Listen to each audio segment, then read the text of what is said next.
At Arizona State University, we've made online education better, smarter, and more personalized so you can go further in your aspiring field. I decided to pursue medicine once I realized that ASU did have the online program for biological sciences. You're still required to learn the same curriculum. You're still being tested on the same content that anyone would be tested on in person. The comprehensiveness of the program prepared me so well for medical school. Explore over 300 programs at asuonline.asu.edu. For the ones who get it done, the most important part is the one you need now. And the best partner is the one who can deliver. That's why millions of maintenance and repair pros trust Grainger. Because we have professional-grade supplies for every industry, even hard-to-find products. And we have same-day pickup and next-day delivery on most orders. But most importantly, we have an unwavering commitment to help keep you up and running. Call, click Grainger.com, or just stop by. Grainger, for the ones who get it done. A warm up from the low. Welcome to lovely Las Vegas for Coast to Coast Hoops with myself, Greg Hoops Peterson, now part of the Decent Family Podcast. We've got an excellent podcast for you.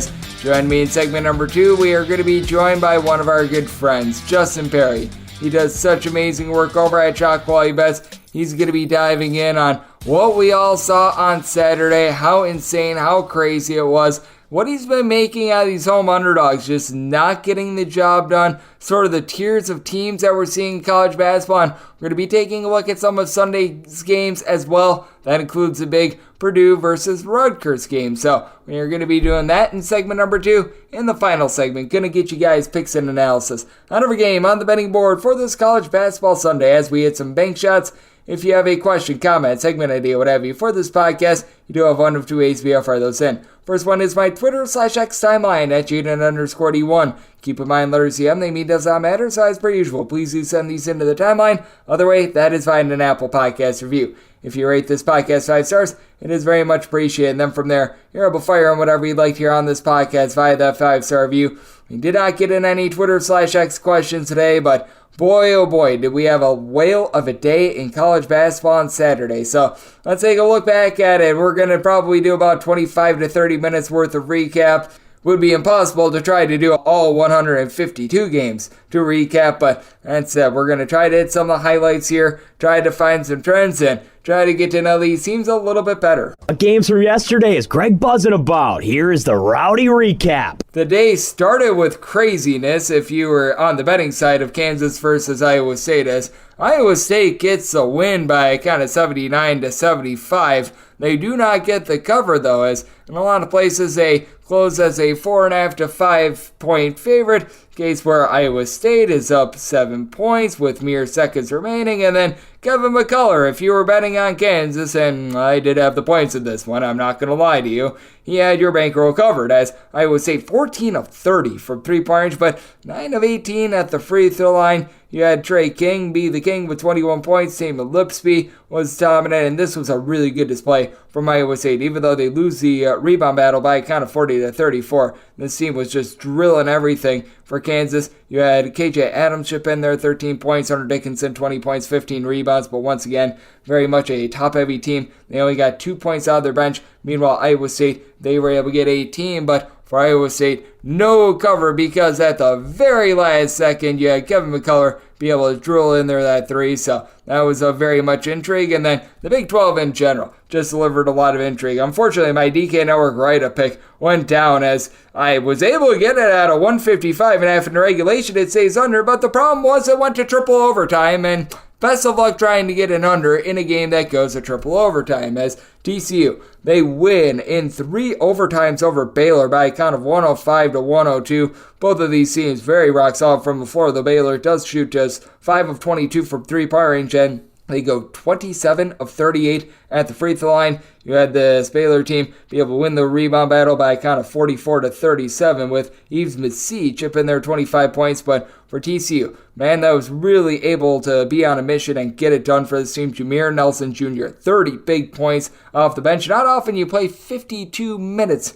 off the bench, but he did so. Emmanuel Miller, he went 53 minutes in this one, 21 points, 5 rebounds. TCU, they are able to get it done, and this has been a TCU team that has been quite one to watch as far this season. And they're now 12-8 against the spread. By the way, Iowa State with the non-cover. They go to 13-7 against the spread, which is the same as BYU. BYU, they get a nice win. They get a nice cover against a Texas team that has really struggled all season long. Texas have 6-14 against the spread. 84-72 was the final in this one, as Noah Waterman, Jackson Robertson, they were able to have some big games in this one. Waterman, 17 points, 3 rebounds. Robinson, 17 points of his own for Texas. They lose a rebound battle, 32-24. They actually win the turnover battle, 16-7, but for BYU, 7-17 from 3-point range, 8 of 22 for this Texas bunch, getting just 3 points out of Ithiel Horton.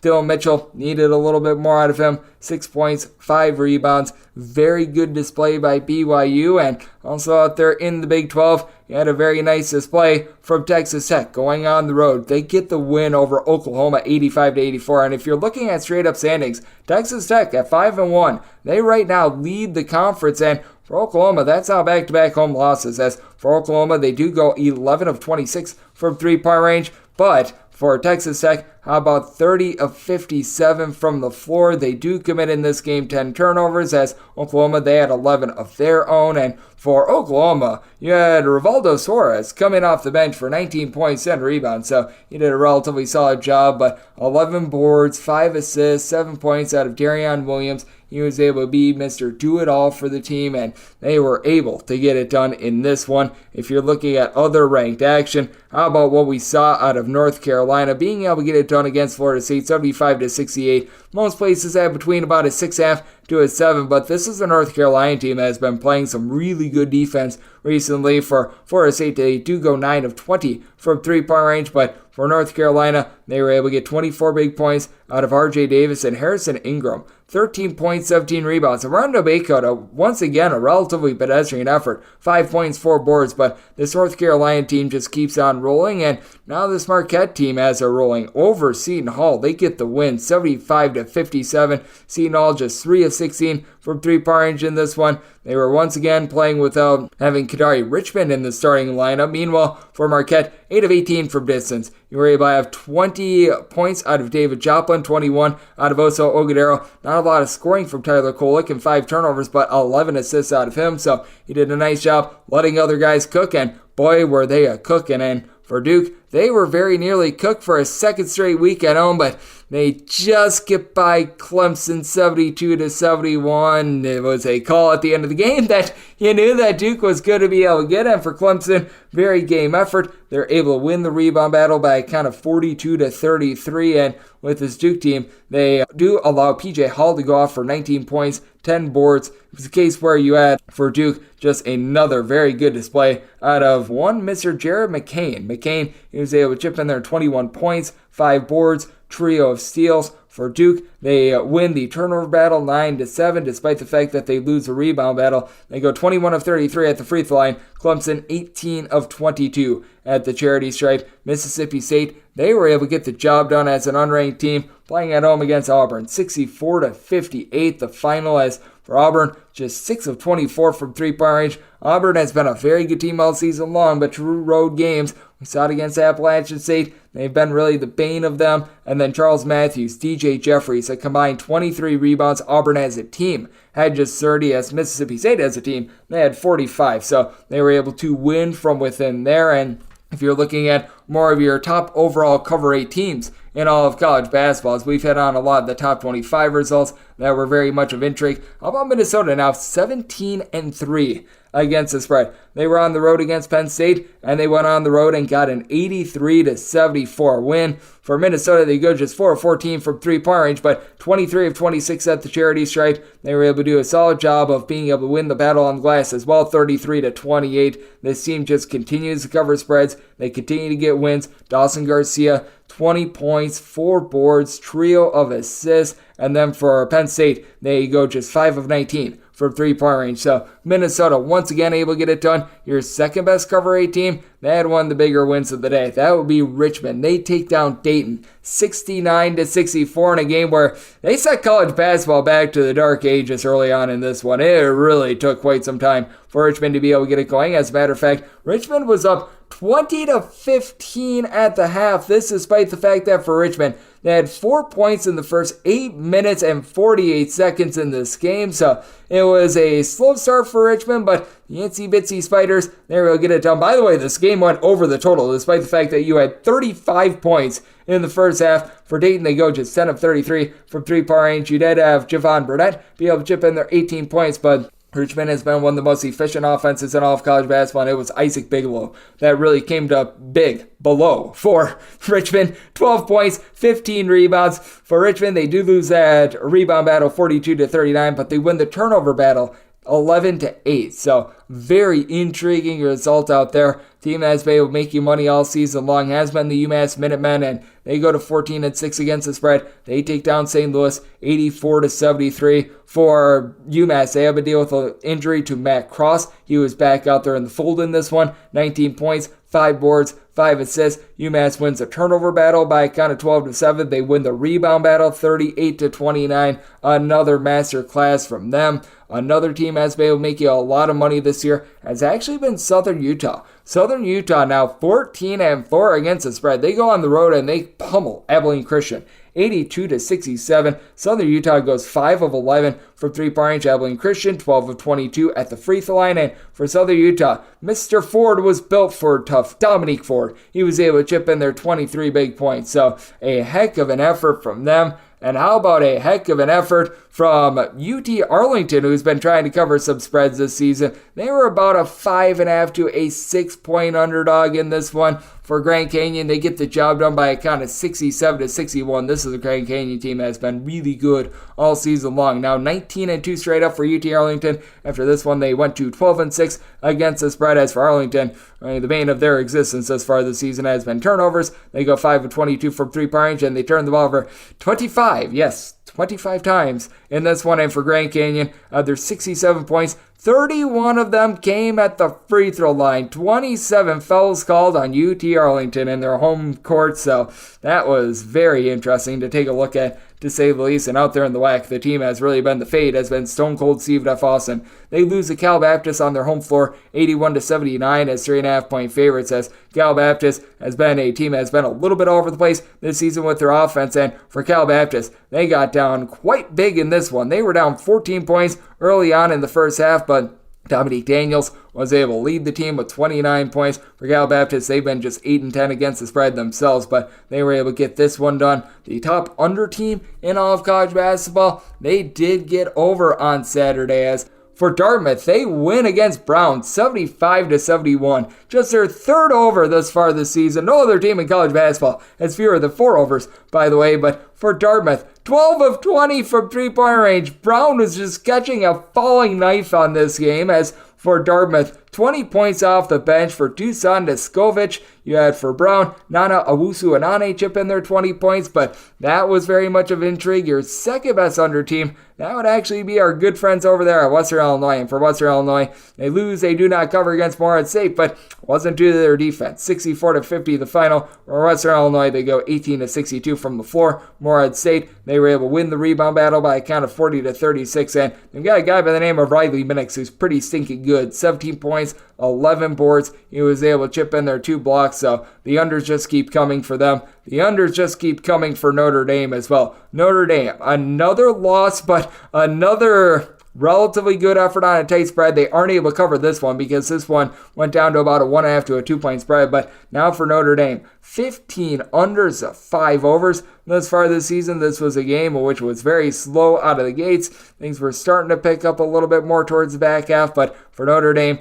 they go just 8 of 26 from three-point range. Boston College was able to go 8 of 20 from the outside, and for Quinton Post, despite the fact that he was pedestrian and fouled out with just 10 points, Devin McLaughlin have his back. He was able to chip in their 15 points for them to be able to get the job done. Also being able to get the job done with regards to an under, this Duquesne team, as they have been one of your better under teams in all of college basketball. How about them posting up just 5 overs to 13 unders, 68-59. They're able to get the win over Fordham, and they were able to get the cover as well, as about 7.5 or so point favorites for Fordham. They go just 4 of 22 from three-point range in this one. And For Duquesne, they win this game despite the fact that they were 1 of 13 from three-point range and 19 out of 30 at the free throw line. If you're looking at better over teams in all of college basketball this season, you've got 3 teams that are tied for the best over rate in all of college basketball. Niagara and Fairfield are both 14 overs and 4 unders, and those are actually going to be a pair of teams that we're going to be seeing on Sunday. As you did see on Friday, by the way, Niagara play a rare under as they were able to take down Marist by a count of 67-62.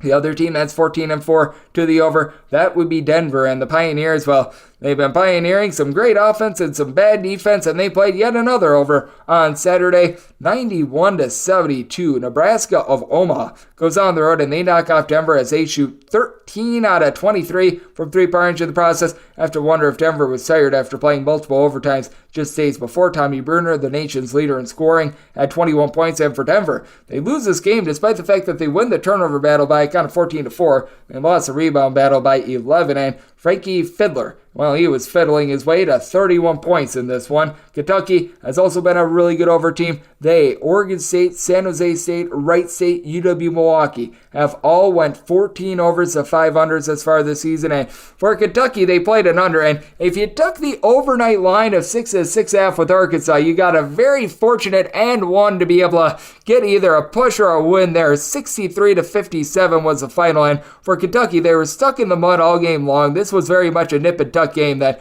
Arkansas just completely beat down their leg in the final 3 minutes. They were down 1, and then they just couldn't execute. But for Kentucky, despite the fact that they could get nothing going all game long, they do go 9 of 20 from three-point range. They lose the rebound battle by kind of 44-39, as you did have coming out off the bench 12 points from Mekhi Mitchell along with 13 rebounds. And for Arkansas, just a case where they couldn't hit those shots late. 4 of 19 from three-point range. They have been quite a brutal team all season long. No brutality from Alabama, though. 109-88. Well, they were brutal if you were the LSU defense, because they go 14 of 34 from three-point range, 25 of 28 at the free throw line. And for LSU, they won 11 of 28 from distance. They were able to do their part on offense. There's absolutely no defense to be had in that game. Taking a look at some of those other top over teams in college basketball, how about Oregon State, with them now being 14 overs to 5 unders, taking it to Arizona State, 84-71, as this is a game that flew over the total. And for Arizona State,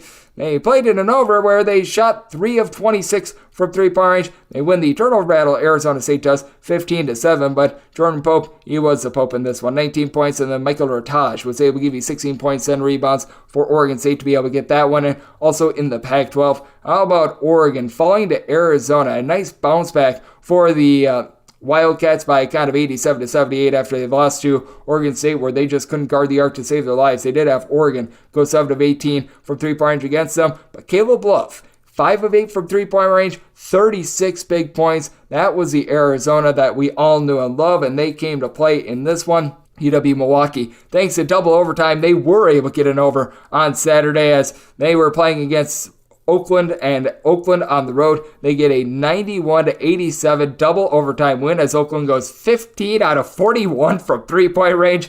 Not often that you see someone coming off the bench like Jack Golke does for 27 points on 8 of 18 three-point shooting, and he had 17 rebounds off the bench from Tuberu Nivialeru. Hopefully I said that correctly. Nivialrua. Hopefully I got one of those correct, but I mean, he came into this game averaging like 2.8 rebounds per game and played 3 minutes with 1 rebound in the team's previous game against Green Bay, and he had 8 points, 17 rebounds, and 5 blocks. You just have to love college basketball, ladies and gentlemen. And Wright State, well, they are another one of those teams that have been playing a lot of oversized. We saw them on Thursday. They reached 107 against Cleveland State. They will be on display on Sunday, and then when it comes to the other team that has been able to do a solid job to the over, Jacksonville, they're actually 13 overs to 5 unders thus far this season. Well, they were in action on Saturday, and for Jacksonville, they were unable to keep that offense going. They lose to Bellarmine 69-63 as Bellarmine goes 7 of 16 from three-point range. Bellarmine has been a brutal cover team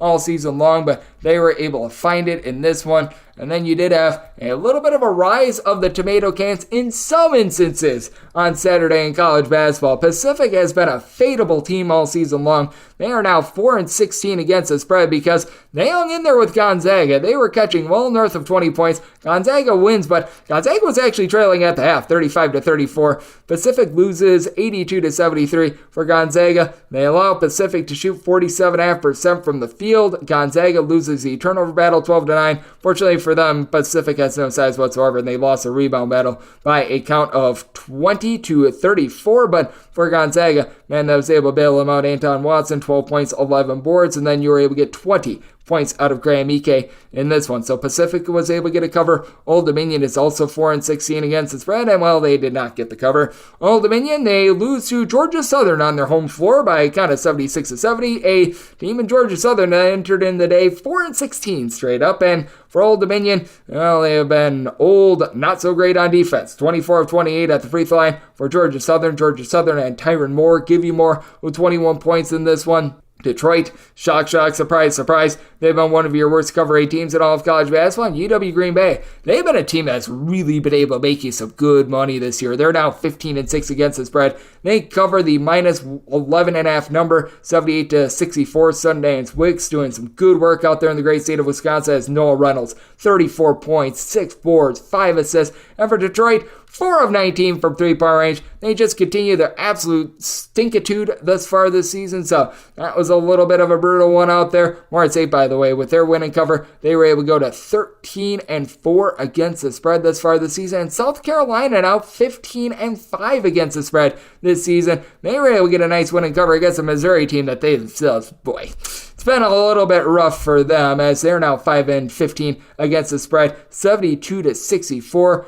You had South Carolina be able to get it done. They were laying about 5.5 in this one. Why they weren't laying more, I don't know. But for Missouri, they lose the turnover battle to the shock of nobody by a count of 12-11 and 21 big points out of BJ Mack Truck was able to get it done for South Carolina. Vanderbilt, they have been one of your more fadeable teams as far as the season, as really Arkansas has been a bad one as well, 5-15 against the spread. But for Tennessee, they go on the road, they get it done by a count of 75-62 against Vanderbilt. But this was a closing line of 13.5, despite the fact that Dalton Knecht was able to connect for 32 points, just not enough to be able to get the cover in that one. Michigan has been another team that has really scuffled this season. They're now 6-14 against the spread. They lose on their home floor to Iowa, 88-78. Iowa, 8-16 from 3-point range. They shoot 53.5% from the floor. And teach me how to Dougie McDaniel was able to give you 13 points, 6 boards, 5 assists. But for Iowa, you had Tony Perkins, Peyton Sanford combined for 50 points in this one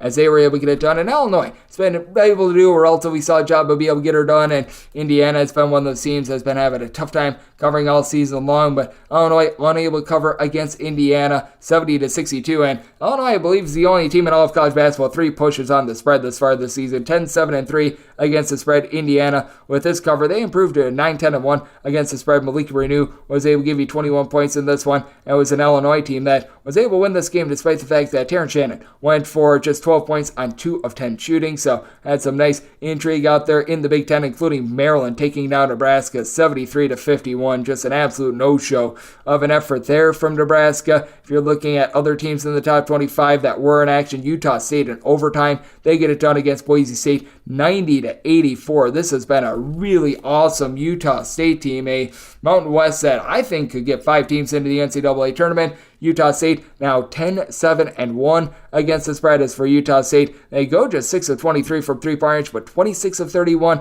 at the free throw line. They lose a rebound battle 39-36. They play even up with regards to the turnovers, and Tyson Dagenard for a Boise State team has been pretty awesome in their own right, 24 points. But Utah State, with Darius Brown giving you 19 points, 5 assists, and 0 turnovers, they're able to find a way to just do enough to be able to get the job done. And also being able to get the job done, how about UNLV, a team that they were coming off of that north of 30-point, just absolutely hideous loss against Air Force. They go on the road and they knock off San Jose State 77-65. UNLV is actually now 10-7 against the spread, and they went 7-15 from 3-point range. So lots of intrigue out there. If you're looking at just some other oddities in college basketball as well, our good friends over at Mississippi Valley State just a gift that keeps on giving. Neither team in their game against Grambling were able to reach 20 points in the first half. It was 19-12 at the half. Mississippi Valley State actually covers a number. This game lands 54-46, a combined 100 points scored in this game. Mississippi Valley State entered into this game dead last in all of college basketball in terms of points scored on a per possession basis. Needless to say, that was able to continue as our good friends out there went 1 of 7 from three-point range, and Mississippi Valley State 24 turnovers on 18 made field goals. Coppin State has been your second least efficient offense in all of college basketball. They have played just 5 out of their games to the over thus far this season. North of 70% of their games have went under, and 68-58, no cover for Norfolk State. They were laying 14.5. But they were able to get the outright win, and this was yet another under. Total was 126.5. Game lands 126. Coppin State, they actually go 10 of 23 from three-point range. You had a 5 of 10 three-point shooting performance out of Khalil Horton, but Horton, well, you heard of Who, and the Who was 16 turnovers in this game, and Norfolk State wins this game despite the fact that they go 0 of 12 from three-point range. Another team has been quite fadeable thus far this season, old Arkansas Pine Bluff. And for Arkansas Pine Bluff, they're now 4-11 against the spread. They've also been one of your top over teams in all of college basketball, but that seems to be drying up a little bit for them as they lose to Southern by a count of 80-66, total of 155.5. Goes under, and for Southern, Tayron Joseph continues his tremendous season. He was able to go out for 21 big points in this one, and on our way out, do have to give a little bit of a shout out to the Lemoyne Dolphins in their first year at the Division I level. This team is now 12-4-1 against the spread. They take it to Long Island 87-74 as 43 points were had by Kaheem Clary in this one. Clearly, he was able to do a tremendous job. 11 of 30 from three-point range for Lemoyne, and LIU was able to go 8 of 15 from three-point range in this one, but for Lemoyne, they were able to do a nice job winning that turnover battle, and with Cleary being able to give you 43 points, he was able to do a solid job. In CSUN, they were able to cover against UC Irvine. They're now 14 of 5 against the spread. We shall see if New Mexico on Sunday is able to build off of their 14 of 5 against the spread record, and if you're looking at college basketball over the last 7 days,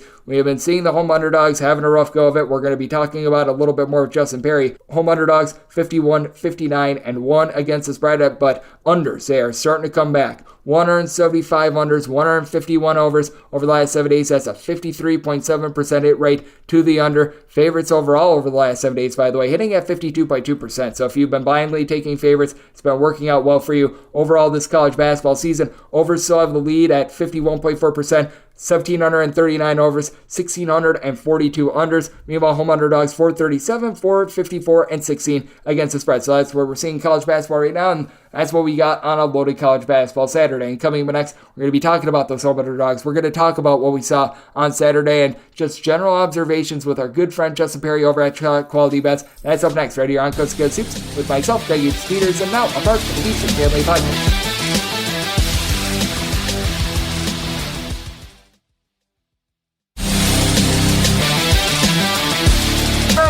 Las Vegas for Coast to Coast Hoops with myself, Greg Peters, and now part of the VSiN Family Podcast. It is always great to be joined by this man, as Justin Perri. He does absolutely tremendous work over at Chalk Quality Bets. Taking a look at this game that we all know and love of college basketball.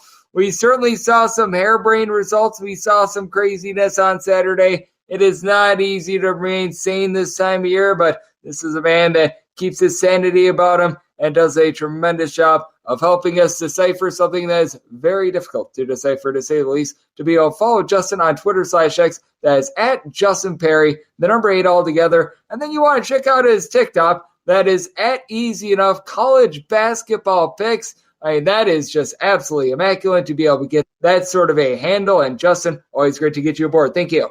Greg, always such a pleasure to be here. Excited to talk some hoops. Crazy Saturday indeed. I mean, seeing Auburn lose, seeing Michigan lose at home, seeing Oklahoma lose at home. Dayton fell to Richmond. They were, expected. That was a good game. Baylor couldn't beat TCU. Boise State couldn't defend home court in the Mountain West against Utah State. It was quite the day indeed. Of course, these Saturdays are crazy, and that's just the tip of the iceberg, right? It keeps going. You could talk about any of these guys. It was a wild, wild day with plenty of results going a very different than expected way. A lot of comebacks. Pretty fun. Yep, and then I write up an under in a game that goes to triple overtime. So you just never know what is going to be happening in college basketball. And what have you been making out of the landscape of college basketball? Because you just ran through a lot of results, and there were some home teams that were able to rise up. But something that has stood out to me is that home underdogs have gotten absolutely slaughtered this year. We saw a few like Mississippi State be able to rise up, but what have you made out of the trend of this year? Underdogs at home hitting at less than 49% for the season, and over the last 14 days hitting at less than 47%. It seems to make a little sense to me. We're getting to the point in the season where the good teams, the teams that are in form, are really going to distinguish themselves from some of the programs that are definitely having problems. I was just complaining before we started the show. I just lost the Davidson pick, and it's like, well, is Davidson a team that's really ready for the kind of basketball that's going to be played here for the bulk of February, where it's like every game is going to matter? You're talking about important seedings for conference tournaments and mid-majors, and programs jockeying for auto qualifications in the big ones, or hoping to, maybe make the bubble in a late push. So it's a little bit different. I feel like, some of we're still figuring it out, toying with lineups, figuring out rotations type of stuff is long gone. And when you get a weaker team at home, one of these underdogs, they're going to lose. Davidson just lost. It's just like the better teams are able to go into some of these road environments. Maybe, hypothesis of the talent trickle down that we're seeing with the portal this season, leading to some bigger time players in some smaller time environments not getting rattled by going to Davidson if you're on VCU and, you're a transfer that's played high major basketball. And we have so much more high major talent at the mid-major level this year because of all the, intricacies with the portal and the COVID years and how many available players there are. And there's technically more available players than like there will be in future years once the COVID seniors are gone. So there's a lot of intricacies right now. And I think we're also seeing, like, on the other end of that spectrum, we're seeing some of the best teams lose on the road. So it's like, I feel like a lot of this is probably coming from like the low and mid-major area of the D1 universe, Greg. I would imagine if you looked at like the high majors, you'd see that road dogs are actually doing decently.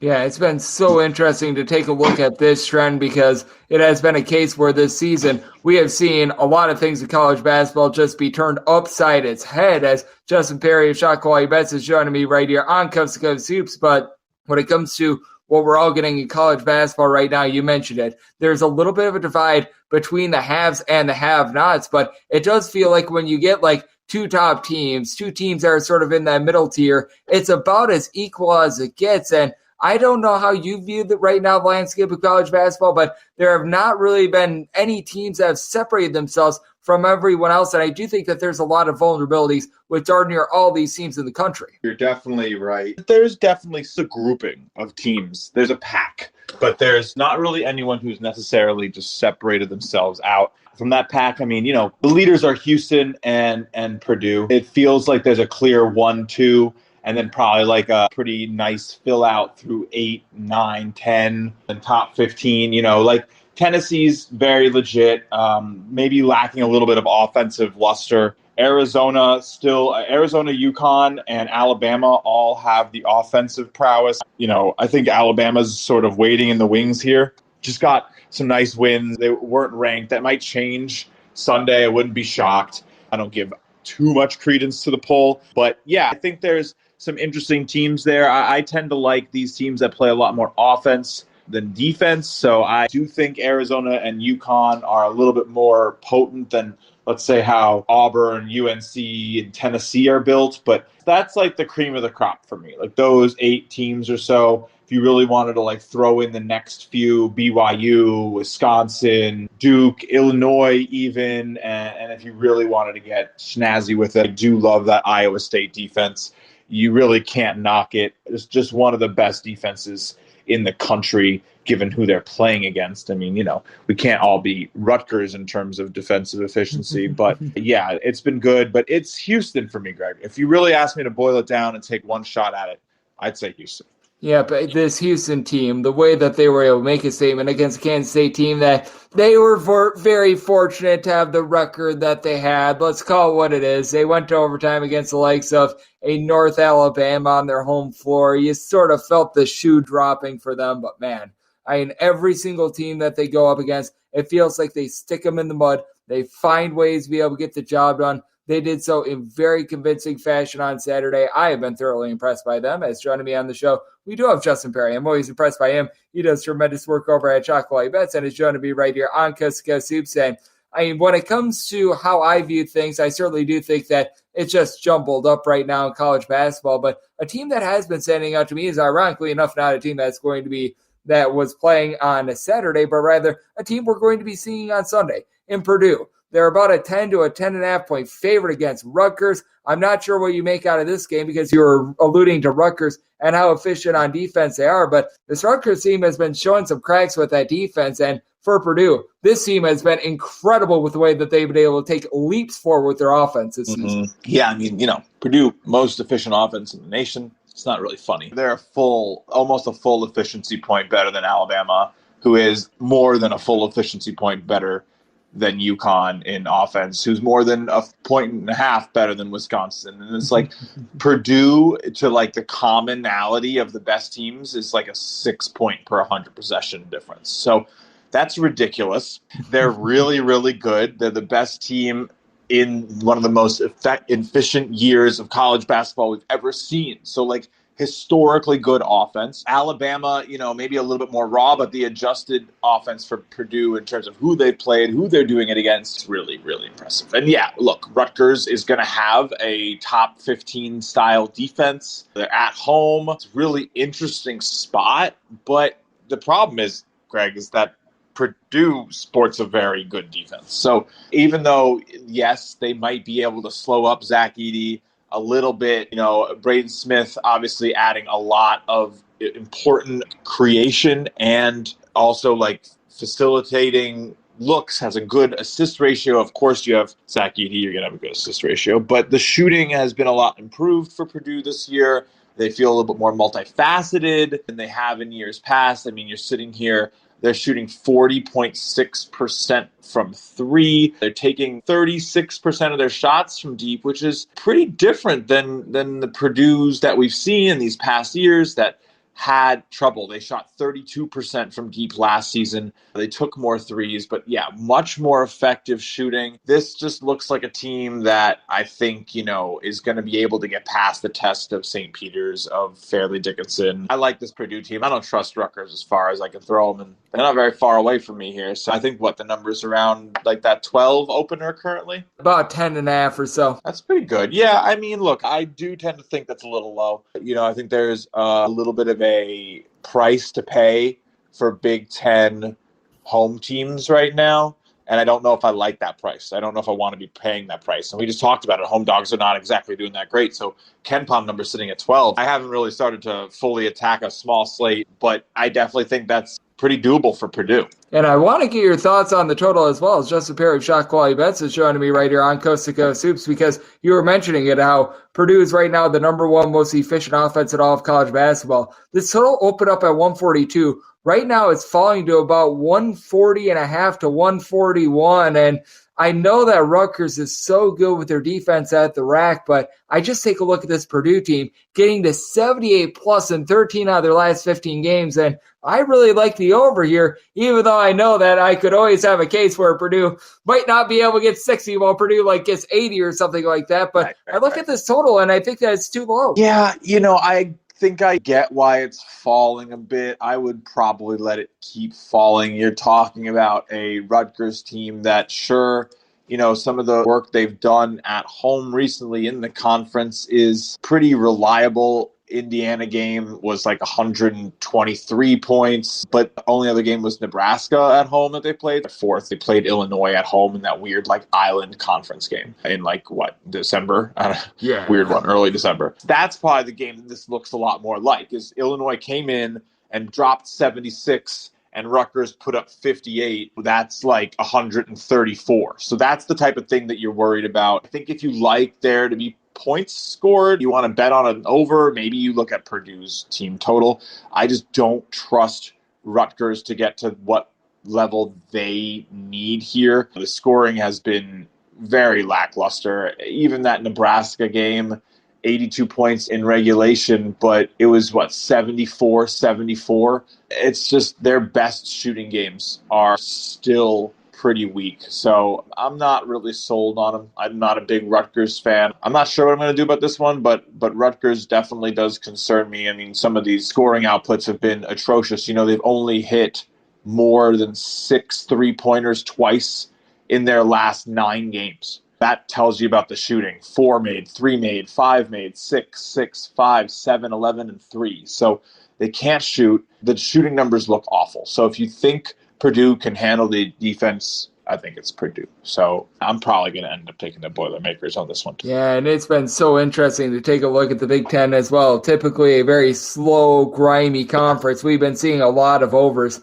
coming from the Big Ten this far this season. Though I will say we've actually seen quite a few more unders here in the last 7 days. That's been a little bit encouraging on that front. But I do think that there's going to be a lot of interesting spots with regards to this card for Sunday, Justin. Are there any other games other than obviously Purdue? They're the biggest team that's going to be aboard on this Sunday that is really standing out to you? Because I also do take a look at that Nevada versus New Mexico game, and I think that that's one people should be tuning in on late on Sunday.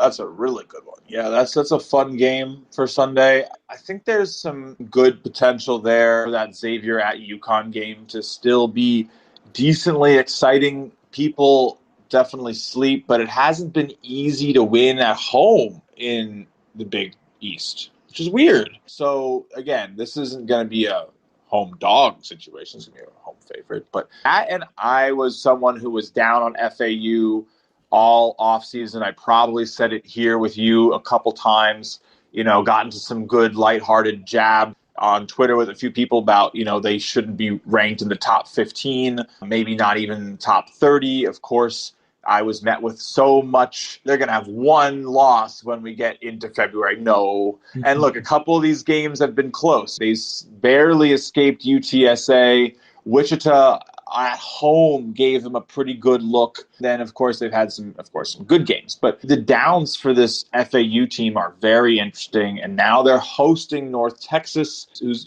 pretty clearly the best defense in the American. It's really going to be them and FAU and maybe SMU as well. So very interested to see how this clash kind of works out between offense and defense on Sunday. I'm not 100% certain on what play I'm going to have, but looking at this line, seeing around a 9.5 point line right now, North Texas, pretty close to what we're seeing FAU be able to do in some of the stuff that shot quality has, of course, using our location data to understand every shot, get our own expectations of every single point scored, how teams, are expected to do versus what's actually going on the floor. FAU is definitely the best team in this conference. North Texas, I think, is getting a little extra love in some of these efficiency ratings. They're rating in the top 50 in some of these sites, but SQ's probably going to say that North Texas is a little bit weaker. We have them outside the top 100 just by a little. Maybe it's a good spot to buy in on FAU. I mean, they're 26th in shot quality right now.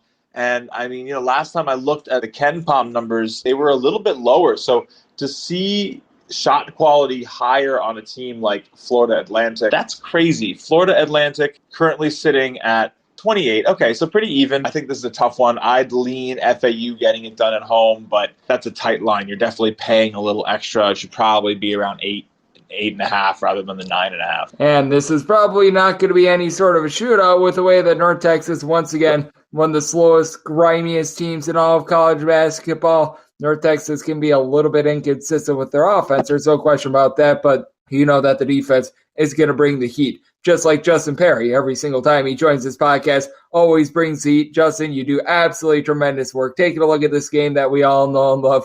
We were alluding to it. Some very strange results on Saturday. Some things are hard to decipher, but you do a good job of being able to sift through it all. Let the good people at home know what's all on tap for you and how people can follow along on social media and other platforms. Yeah, I mean, look, if you like the craziness of college basketball, I think you'll like the stuff. I think I made about 33 pregame bets on Saturday there, Greg, and then I followed it up with another 30 in-game bets. Nice. So I had a lot of fun.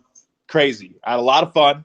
We had a good time, bet a lot. There's not many more of these days left. So if you're interested in having some fun, attacking the slate, I try to do it the way you do it, Greg, hitting every single game, analyzing one by one. I think that's why we get along so well. But I do a lot of work for Shot Quality Bets. We have live betting shows 3 times a week that you should definitely check out. Another successful episode today. Make picks every single day for SQ, have a bunch of my own stuff, do a bunch of college basketball work, go for walks in the park on TikTok. It's a good time. At Justin Perri 8 on X, Twitter, whatever you want to call it. And, you find me around. I'm a college basketball guy through and through. Yes, you sure are, Justin. Justin does such an incredible job taking a look at this game that we all know and love of college basketball. Every single time he joins this podcast, he always lends such impeccable insights, and it is a pleasure to get him aboard. Big thanks to Justin for joining me on Cussica Superstyle, part of the VSiN Family Podcast. And coming up next, it is that time of the podcast. I give you picks and analysis on every game on the betting board for this college basketball Sunday as we hit some bank shots.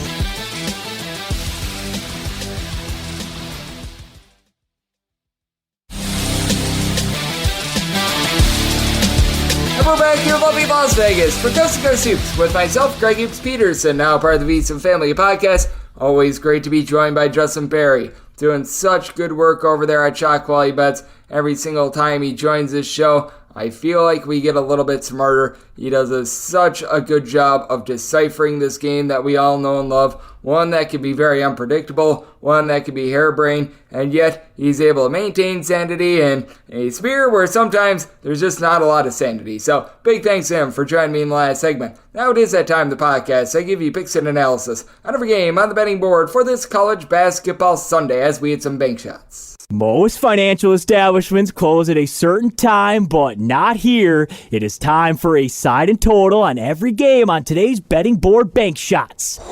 Do note that, as per usual, any changes are made to these plays will be listed up on my Twitter/X feed at @unit_81, and we are going to be going in Las Vegas rotation order. This is where we go with the games with 3 digits on the rotation first. If there were to be any extra games, those would be at the bottom. We don't have any games a part of the extra games board, but those games that were supposed to be happening on Saturday in the Sun Belt Conference that got moved to Sunday, those are going to be at the bottom. So the Texas State versus Louisiana game and the Arkansas State versus Louisiana Monroe game, those games are at the bottom because the rotation had already been set and then those games had to be added. So that's why they are at the bottom. But let's get things started with 8:37, 8:38 on the betting board. Xavier, it's a road face-off against UConn, and UConn does find themselves as a favorite of 11 points. Total on this game is 150, and with UConn, set them as an 11.5 point favorite. 11 is a max I'm willing to lay, but I'm going to be willing to lay it. Really love this backcourt duo that you got for UConn. Tristan Newton, Cam Spencer,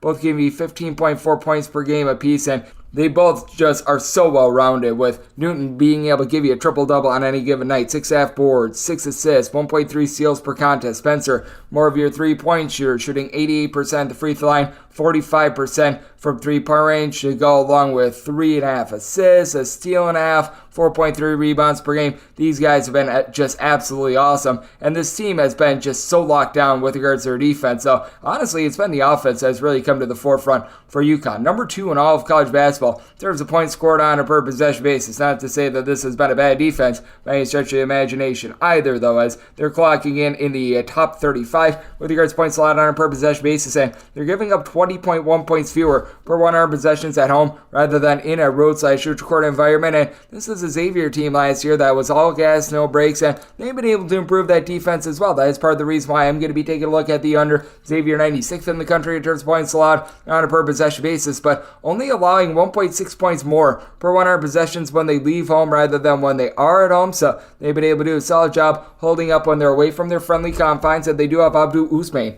who's been able to do a nice job as a rim protector down low. About 7 boards, a block and a half per contest. Davion McKnight, he's their Swiss Army knife do-it-all sort of guy. 11 points, 4 boards, nearly 5 assists, now shooting 38% from three-point range, but they do have to go up against a UConn team that they have been a completely different animal when they've been at home, though they have been had a little bit from the outside. This is a UConn team that is ball outside the top 175 with regards to opponents' three-point shooting percentage, and this is a Xavier team that they've been able to do a relatively solid job of being able to lock down from three-point range. Opponents are shooting about 32.2% from distance against them, but I do think that having back Donovan Clingan, even if he's not fully 100%, that's going to allow UConn to do a solid job down low. They do such a good job of valuing the ball with only about 10.5 turnovers per game. Alex Caravan is a 40% three-point shooter, and they've really been able to elevate ever since Stephon Castle has been back in the fold, as well as he's been playing limited minutes recently, but still, when he's been out there in full force, he's able to give you 4+ assists per contest. You've got a lot of guys that are just interchangeable. I do think that with this being an early game, it is going to be a little bit more of a slog, and this is a Xavier team that certainly has been slipping up a little bit more with regards to their defense. They have given up at least 70 points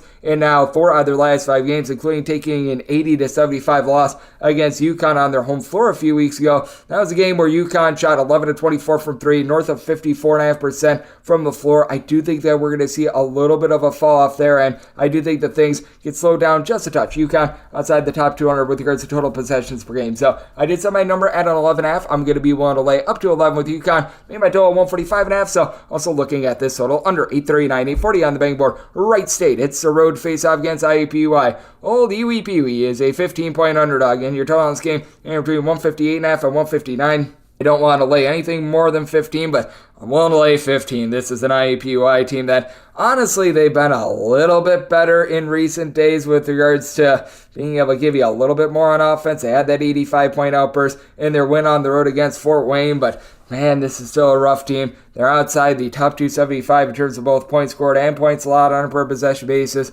They're getting creamed on the boards as they've got 2 guys on the roster that give you north of 3.3 rebounds per game. Now, I do like Jalen Counter, 15 points, 2.5 assists. Shoots about 34.5% from 3 for a team that shoots 25.7% from three-point range. They go up against a Wright St team that's in the bottom 40 in all of college basketball in terms of points allowed on a per possession basis. And the first time these two teams met, it was happy action fun time for all involved, as that was a very high-scoring expose. Now you have to go all the way back to November, but that was 103-74. In that game, IUPUI went 6 of 13 from 3. Wright St shot 61% from the floor. Wright St has been a highly efficient offense. I don't think that they're going to shoot north of 61% from the floor, even with the stinkitude of this IUPUI team, who really is putting the PU in IUPUI, but Wright St is going to be able to dominate the class. You've got Tanner Holden, Brandon Noel, AJ Braun. Between these 3 guys, you're able to get about 18 rebounds per game. Holden and Trey Calvin, they've been able to combine for about 36.5 points per contest on north of 40% three-point shooting. Wright State is shooting 30.5% from three-point range as a collective. And this IUPUI team, well, they are not guarding the three-point arc. 315th in all of college basketball with regards to opponents' three-point shooting percentage. This is a team that really just doesn't have any sort of a home court whatsoever, so that's a bit of an issue. It's a Wright State team that's a little bit top-heavy, but it's not like this IUPUI team is pushing tempo. They just give up so many points because they just absolutely stink. They have given up at least 78 points in each of their last 4 games, but this is a Wright State team that, even though their defense has been just absolutely lackadaisical, and while IUPUI has been so bad on defense, it's an IUPUI team that I just can't trust them to be able to do their part with regards to this total. This team has scored 68 points or fewer in all but one of their games this far this month, and they play against some really bad defenses. They turn the ball over north of 14.5 times per contest. Wright State is an up-tempo team, but they don't necessarily play at warp speed. I set my total 153.5. I feel like IUPUI's north of 40% three-point shooting the first time these two teams played was an aberration. I think it goes down. I think Wright State is able to get to well north of 80 points once again. I just flat out don't think IUPUI does their part with this total. Set my line at a 15.5, willing to lay 15 with Wright State. Made my total 153.5, so also looking under 841, 842 on the betting board. Florida Atlantic plays us in North Texas. North Texas is an underdog of 9.5 to 10 points, seeing a straight 9 out there as well. Total on this game, it is between 133 and 133.5. It's on my total of 132. I'm looking at the under. It's a North Texas team that's in the bottom 15 nationally with regards to total possessions per game. And for Florida Atlantic, the defense, it has been more leaky this year. They're outside the top 75 with regards to points allowed on a per possession basis, and that's really what has been missing from what they did a season ago. A season ago, when they made that Final Four run, they were a top 40 team in terms of both points scored and points allowed on a per possession basis. Offense has still been a constant, top 40 with regards to points scored scored on a per possession basis, with a pair of guys from Vladislav Golden along with John L. Davis being able to combine for 14 rebounds per game. Davis, your main scorer in the backcourt, shooting 46% from 3, 18 points per contest. And then you've got Nick Boyd, Elijah Martin, both shooting about 36% from the outside. Golden is your main post presence, being able to give you a block and a half per contest. But we finally saw a sign of life from this Florida Atlantic defense their last time out. They hold Rice Goels to 56 points. Prior to that, they were getting absolutely cooked on defense. They had given up at least 73 points at each of their previous 5 games. Meanwhile, this is a North Texas team that the name of the game for them is defense. They have given up 66 points or fewer in every one of their games thus far this month. And for this North Texas team, ever since that opening night game in which went to overtime against Northern Iowa, I believe that they have given up north of 70 points just once, if they have at all. I think that they gave up 72 to Mississippi State. Past that, this team has been pretty flawless with that regard. You do have someone in Jason Edwards who's been able to give you 17 points, shooting about 34.5% from 3-point range, and then Aaron Scott, Reuben Jones, they both give you about 11.5 to 12 points per contest. It is a North Texas team that will turn the ball over about 12 times per contest, but for North Texas, they're the textbook example of a team that they both play slow and they play really good defense. Sometimes your slow teams, they are looking like good defenses because they don't give up a ton of points, but it's just because they're just flat out slow. This team really does both. North Texas, a top 35 team in all of college basketball with regards to opponents' 3-point shooting percentage, but I do think that Florida Atlantic is going to be able to do still a good job of being able to exploit this. I think that Florida Atlantic going to do a nice job down low with regards to their offensive rebound rate. Now, they do give up a lot of second chances. They're outside the top 125 with regards to defensive rebound rate, but guys like John Carlos Rosado and company are able to do a relatively solid job down low. And this is a North Texas team that they themselves, while they've been so tenacious on defense, and part of this is due to their tempo itself, they have failed to exceed the 70-point plateau in each of their last 5 games. So I do think that this is going to be a little bit of a lower scoring slog, and I feel like Florida Atlantic needed that game against Rice to be able to bounce back. This is a Florida Atlantic team that's been much different with regards to their defense when they've been at home as well. If you take a look at them in terms of points allowed on a per possession basis,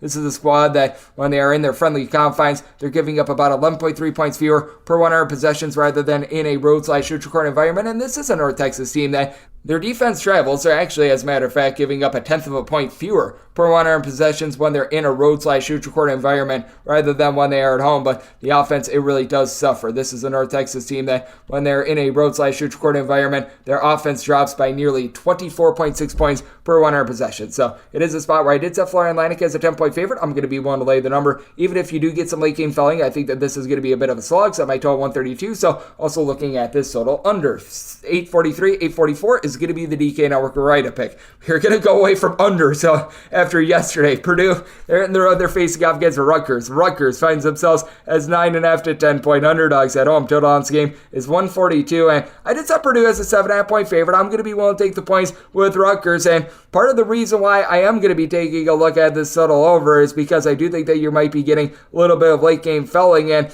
coupled with that, you've got a Purdue team that has been so tremendous with their offense. My write-up is on the over because I did set my total at a 149.5. Purdue, number 3 in all of college basketball in terms of points scored on a per possession basis, and while this is a Rutgers team that they rank 11th in all of college basketball in terms of points allowed on a per possession basis, they've really been slipping with their defense. With their defense in the month of January, they're giving up 13.5 points more per 100 possessions than they did in November and December. Now, being at home, they are giving up about 25.5 points fewer per 100 possessions at home rather than in a road/shoot-record environment, so they've been much better in their own element. That said, this is a Rutgers team that is only 217th in all of college basketball with regards to defensive rebound rate. They allow opponents to rebound north of 28% of their missed shots, and guess what Purdue does very well? You guessed it, they grab offensive rebounds. 10th in the country with regards to percentage of missed shots that they do corral as an offensive rebound in a road/shoot-record environment, while being 3rd in all of college basketball with regards to their 3-point shooting percentage. As a matter of fact, this is a Purdue team that among their top 6 scorers that has made at least one 3-pointer this far this season,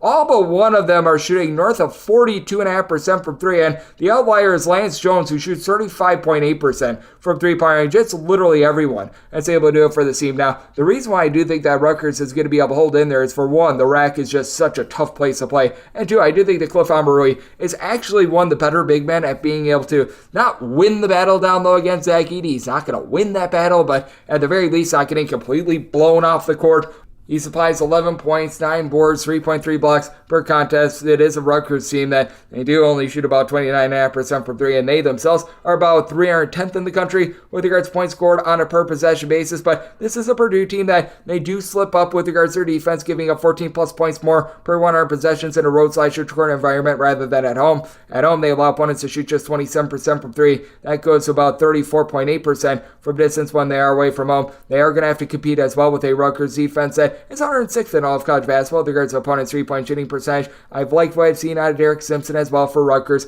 9.5 points, 3 boards, 3 assists per contest. So Fletcher Lawyer shooting north of 40% from 3, 11 plus points per contest. He has been impressive. And how about what Braden Smith has been able to do for the team? We all know about Zach Edey. His 23 points, his 11 plus boards, his blocks. He's absolutely incredible. But Braden Smith has really been the reason why this Purdue team, in my opinion, has been able to elevate 2.5 turnovers to 7.5 assists per game. He's able to give you 12 points, shoots 42.5% from 3-point range. As a matter of fact, he is 4th in all of college basketball with regards to assists per game. I do think that Purdue is going to be able to get it done. Laying double figures on the road in a tough place to play like the RAC, though, I think it's going to be tough. But with Purdue speeding up, last year they were 341st in all of college basketball in terms of total possessions per game. They're more on 114th this year, and Rutgers is in the top 10 with regards to total possessions per game. I feel like a lot of people think that this is a Purdue team of last year, and they've been setting their totals too low. Purdue has actually gotten to at least 78 points in all but 2 of their last 14 games. Meanwhile, this is a Rutgers team that they've really been giving it up on the defensive side of things. Meanwhile, it is an offense that they've been able to exceed 77 points in 2 out of their last 5 games as well. And this is a Purdue team that they certainly have been giving up some points as well. They've given up at least 66 points each out of their last 5 games. So here at a 142.5, my DK Network right pick is going to be on the over. I set my total at 149.5. And with Rutgers, I'm willing to take 8 or more with them at home. 845, 846 on the betting board. Cleveland State plays us Robert Morris. Robert Morris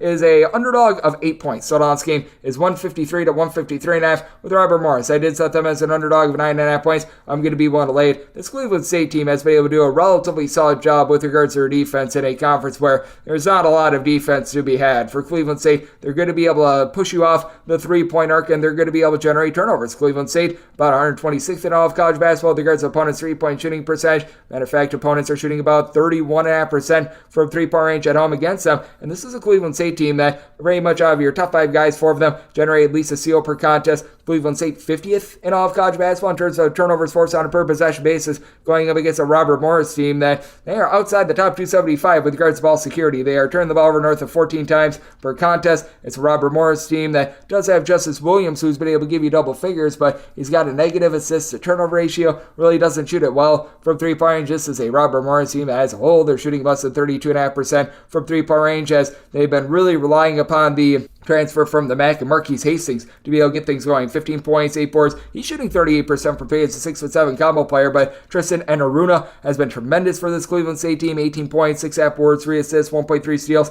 per contest for a Cleveland State team that they do shoot 65.5% at the free throw line. If you do have trepidation with laying this number, that is probably the reason why. But that said, he's been able to do a nice job of being able to supply a little bit of everything for this team. It's a Cleveland State team that does a good job of being able to protect the ball with about 11 turnovers per game. True Louder, Tate Williams, they were both giving you about 13 points per game. It's a Cleveland State team that they don't necessarily do the world's greatest job with regards to being able to hit the boards, but it's not like this Robert Morris team has really been lighting it up with regards to their rebounding either. It's a Cleveland State team that's about 234th in all of college basketball yards to rebound rate. Robert Morris is kind of about 135th, but when they're in a roadside shoot court environment, they're a team that's well outside the top 150 with regards to their rebound rate, so this has been a team that's not traveled as well. You do have Stephon Walker, who's able to give you about 6.5 rebounds per game. Josh Corbin has been able to give you a little bit of 3-point shooting, but when it comes to this Robert Morris team, it's been a shaky effort from them all season long. Offense has gotten into form with 76 plus points in each of their last 5 games. Defense has surrendered at least 88 points in 3 out of the last 4 games as well, though, but I do think that Cleveland State, with the way that they're able to get after it, with the way that they're able to generate turnovers, they're going to be able to get the job done in this spot. I do think that this number is a little bit overinflated because Robert Morris in their last 3 games, they have played 1 game that went to double overtime, 1 game that went went to a single overtime. And for Cleveland State, their last 5 games, 2 of them did go to overtime as well to warp their numbers. So I did set my number at a 149.5 with this total, looking at the under of Cleveland State willing to lay up to 9 with them. 847, 848 on the betting board. Marist, it's a road face-off against Canisius. Canisius just find themselves as a 3.5-point favorite. Your total is 131.5 with Canisius. Set them as a 3-point favorite at the 3.5. It is my buy point on Marist. Marist has been ghastly with regards to their offense. They are outside the top 300 in terms of points scored on a per possession basis. They just can't find any sort of rhythm offensively whatsoever. Now, what this Marist team is doing is they are just absolutely knuckling up with regards to their defense. 16th in the country in terms of points allowed on a per possession basis. Not quite the same when they're away from home. They are giving up about 12.9 points more per 100 possessions when they're away from home, going up against a Canisius team that they were able to bust out against Manhattan, much to the delight of our DK Network, right up of the over in that one. But it is a Canisius team that, even with that effort, 70 points or fewer in 5 out of the last 6 games. They have been dealing with a few injuries, as Siem Ujan Didal, hopefully I said that correctly, just returned in that game against Manhattan. He was able to go off for 18 points. Did have 7 turnovers in the game, though, so that was not necessarily too terrific for a Canisius team that they shoot about 35.5% from 3-point range. They're solid, but they're not great. You've got Frank Mitchell down low. He should be the best rebounder in this game. 13 points, 10 boards. This Marist team that is relatively average in the country with regards to their rebound rate, but this is a Marist team that they are certainly going to be able to run you off the 3-point line. They do a really good job of just being able to get after it with regards to turnovers as well. A top 35 team in all of college basketball in terms of turnovers forced on a per possession basis, all while they allow opponents to shoot about 31.5% from 3-point range. And this is a Canisius team that they've done a really good job with their 3-point shooting defense as well. Teams against Canisius are shooting 31.5% from 3-point range overall this season, 24% when they're at home. I do see a little bit of regression coming with that mark. I just don't know if it's going to be in this game, as Max Allen down low is able to give you about 12.5 points per contest. And then it's sort of a rebound by committee sort of situation for Marist, as nobody else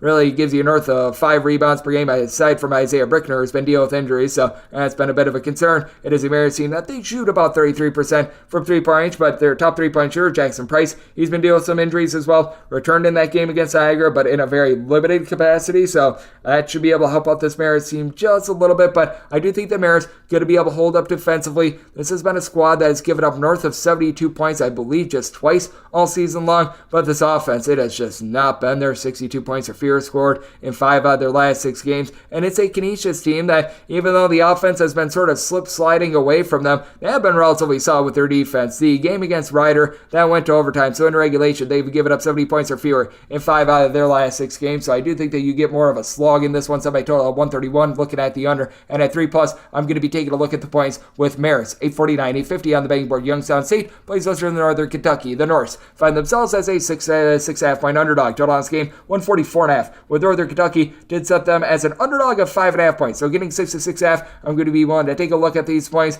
Northern Kentucky has been a little bit up and down ever since the injury to Sam Vincent, who is very good at being able to generate turnovers, but this is still a team with a do-it-all scorer in Marquise Warwick, who's able to put the team on his back with about 19.5 points, 2.5 assists from 3-point range. He's only shooting about 31.5% from 3-point range, and without Vincent, this team is not generating quite the same amount of turnovers as they did in past years, but they're still generating about 9.5 steals per game. They're one of the better teams in all of college basketball in that regard, and Northern Kentucky does a good job of being able to guard the 3-point arc. In the top 125 in all of college basketball to guard opponents' 3-point shooting percentage, while Youngstown St, they allow opponents to shoot 40.9% from 3-point range. That is a bottom 25 mark in all of college basketball with regards to opponents' 3-point shooting percentage. And for Youngstown St, they've done a relatively solid job of being able to take care of the ball, but now they do have to go up against a Northern Kentucky team that they rank 15th in all of college basketball in terms of turnovers forced on a per possession basis. Now, what is working in the favor of Youngstown St is that they should be able to win this battle down low. DJ Turner Burns has been able to give you north of 8 boards per contest. All of a sudden, he's letting it fly from 3-point range. Youngstown St, 77th in the country with regards to rebound rate. Northern Kentucky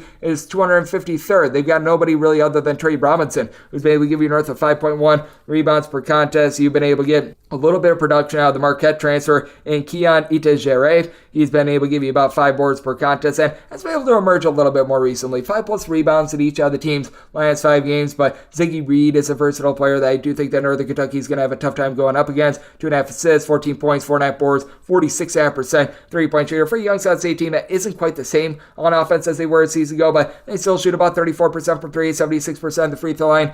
And Brett Thompson has been able to give this team quite a bit more recently as well. A transfer that comes in from the Ohio Valley Conference. He had a relatively rough start to the season, but now has become a real floor general for the team. He does need to cut down on the turnovers, and that's part of the reason why I do think that Northern Kentucky is going to be able to hold in this game. 3+ turnovers committed in now 4 of the team's last 5 games. That said, this is a gentleman that has been able to generate at least 4 assists in every one of the team's games ever since the beginning of the month of January. Last time these two teams played, it was to lead off the new year. You saw Youngstown State lose by a count of 79-76 on the road, despite going 13 of 29 from 3-point range. I don't think that they're going to be quite that off from 3. And Northern Kentucky shot 8 of 21 from 3. I expect a little bit of a fall off there. Youngstown State lost that turnover battle, and I think that they're going to do so once again. I don't think that it's going to be to the tune of 15-7, and having Zam Vincent now out of the fold, that was when he was just out of the fold for Northern Kentucky, so they actually threw out them a little bit of a different look. I do think that that causes some fascination in this game. I do think that the shooting cools down a little bit, which is why I did set my total at 145.5, but I do think that this is going to be nip and tuck enough for late game felling, so I still do like the over at a 144.5, but getting 6+, going to be looking at the points for Northern Kentucky, set them as a 5.5 point dog, 851, 852 on the betting board. Fairfield plays as Quinnipiac. Quinnipiac is an underdog of 2.5 points, so on this game is 156.5 to 157.5, and I did set my total at 151.5. I'm looking at the under. It's a Quinnipiac team that truly has been all over the place with regards to their offense, with regards to their defense. If they were playing special teams, they would be all over the place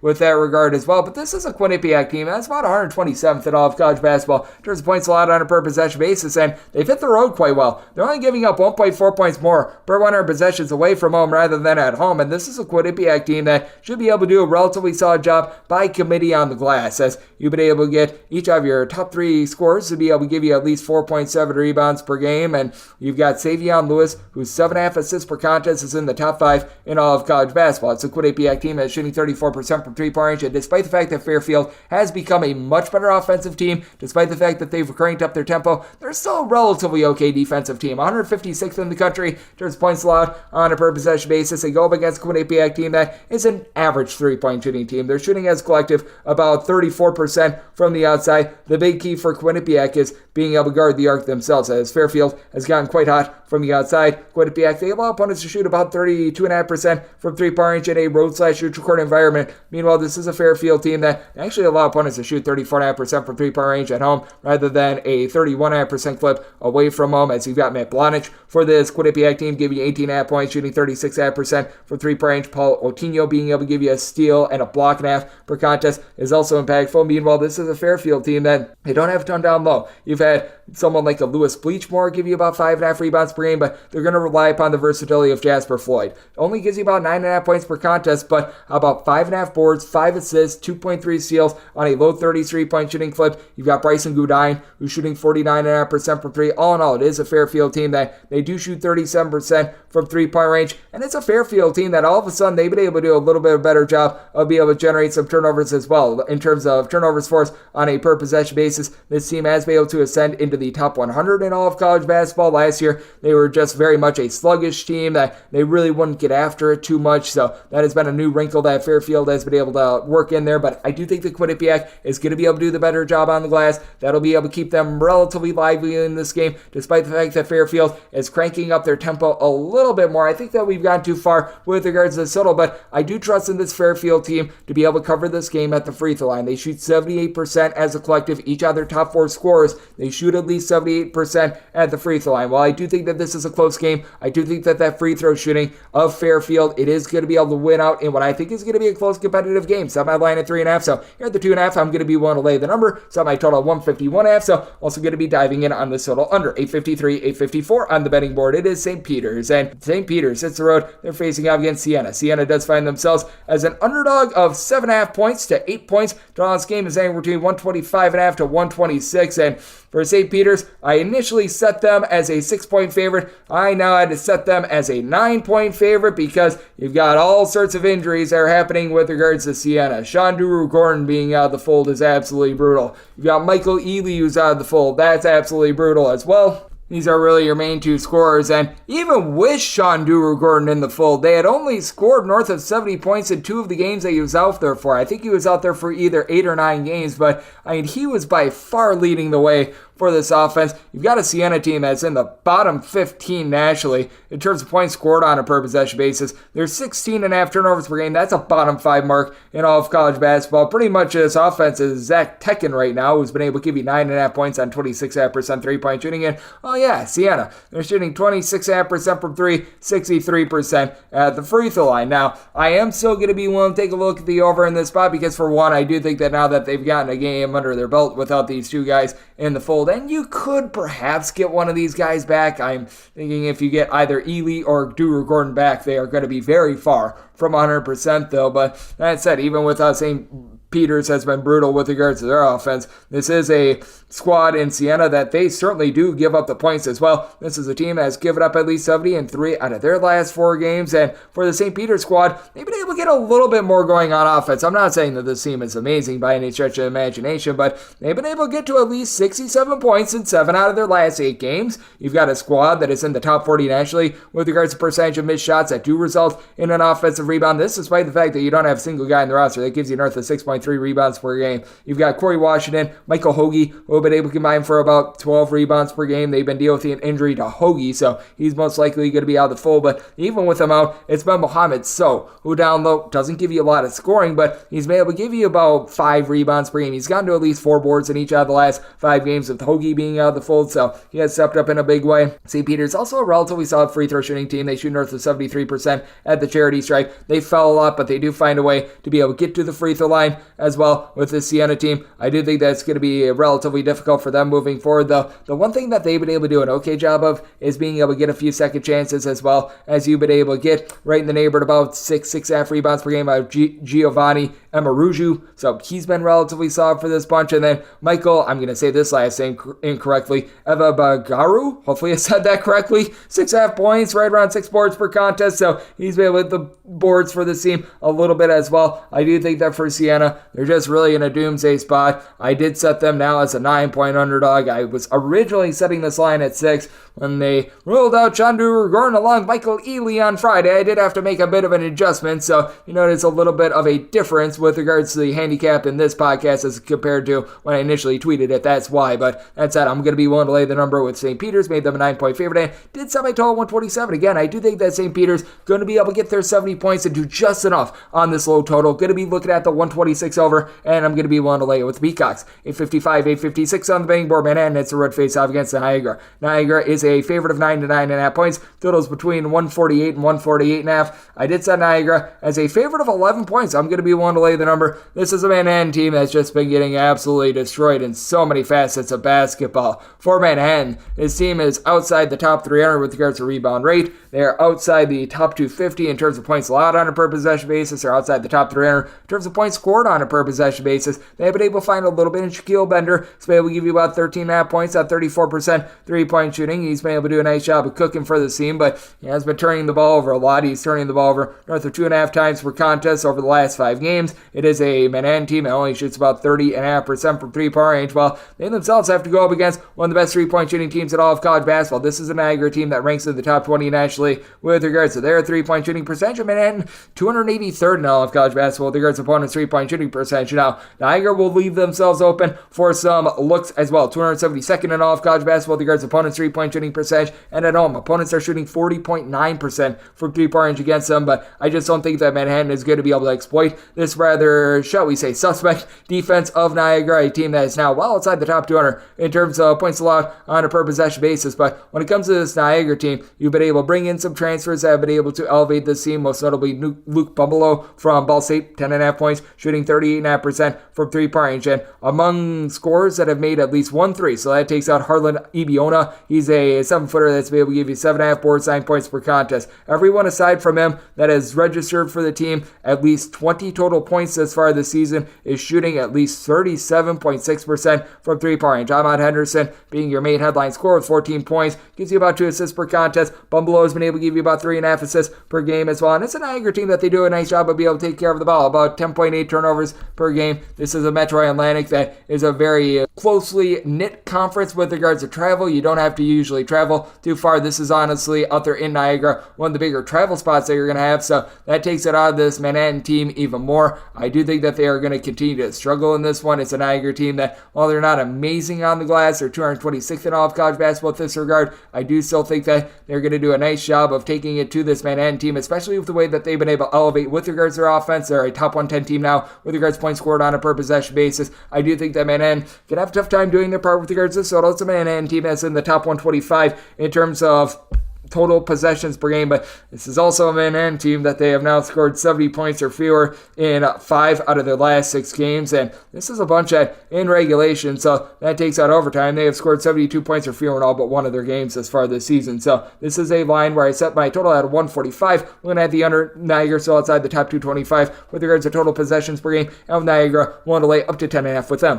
857, 858 on the betting board. SMU, it's a road face-off against Wichita St, and Wichita St is an underdog of between 4.5 to 5.5 points. Total on this game is 145. Made my total 141.5. I'm looking at the under with Wichita State. They've been hot and cold with regards to their defense, but this SMU team, they have just been hot with regards to their defense. A top 25 team in all of college basketball with regards to points allowed on a per possession basis. Going up against the Wichita State team that they're more on 165th, and this is a Wichita State team that they are under a new tutelage this offseason. Paul Mills comes over from Oral Roberts, and he's been getting this team playing a little bit more up-tempo. This team is now in the top 125 with regards to total possessions per game. I just don't know if SMU is going to be able to do their part enough for this total over. It is an SMU team that, while they're about 86th in the country in terms of points scored on a per possession basis, they are scoring in a road/neutral environment 11.4 points fewer per 100 possessions, and this is an SMU team that, other than Chuck Harris, has not been able to get a lot from three-point range. Overall, they shoot about 34.7% from three. Harris shoots 42.7% from three-point range, but he's the only other top 5 scorers